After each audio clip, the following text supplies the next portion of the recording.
Için benim kafamı Vaktiniz hayır olsun.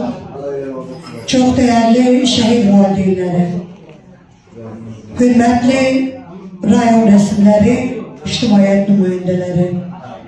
Bildiğiniz gibi bugün her birimiz için çok önemli olan əlamətlər yanında kalan bir günü qeyd edirik. Bugün 44 günlük hak savaşımızda, korku ne olduğunu bilmeden, vətən və xalq yolunda igidlik və şücaət gösteren, cephenin bir neçə istiqamətində gedən ağır dövüşlər zamanı, düşmənin bir neçə canlı qüvvəsinin və texnikasının məhv edilməsində gösterdiği igidliyə və şücaətə görə Azərbaycan bayrağı ordu ilə tərtib olunan və nəhayət 2023 yıl başlanan 23 saat 43 dəqiqə gedən lokal karakterli antiterör əməliyyatları zamanı qəhrəmancasına şəhidlik zirvəsinə ucalan vətənin igid oğlu Yusif kardeşimizin bugün 36 yaşı tamam olur. Hürmetli tedbir iştirakçıları, önce geldiğiniz için sizin her birinize xüsusi minnetdarlığımızı bildiririk.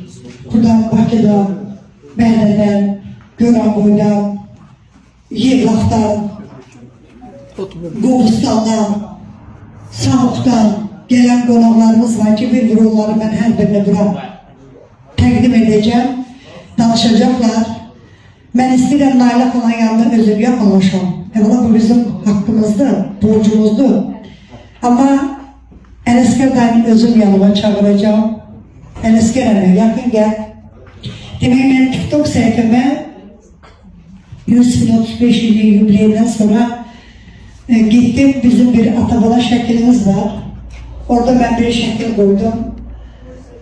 Ben izleyicim baktım ki 4000'den daha çok arttım. 36.000'den ama daha çok arttım. Yani ham yazdı ki bu Yusuf'un atası değil. Bu Yusuf'un atası değil. Dedim bu elin atasıdır. Tek Yusuf'un atası değil. Her birimizin atası. Bugün biz onun her birimiz ata gibi yanında oluruz. Çünkü Yusuf, Yasin evden çıktılar, elin orada oldular. Eğer bugün el için, vətən için, torpaq için can veren oğulların valideynləri sən evlat deyirsən, demək onlar bizim her biri elə atamız, anamızdır. O değil ki bizi dünyaya getirsinler. Değil, kan bağlılığı olmadan can bağlılığı olur. Bak biz sizlere can bağlılığı olan insanlarım. Nailə xala, sen gelmeyesen özüm geleceğim yanıma, karşıyla bakmak çünkü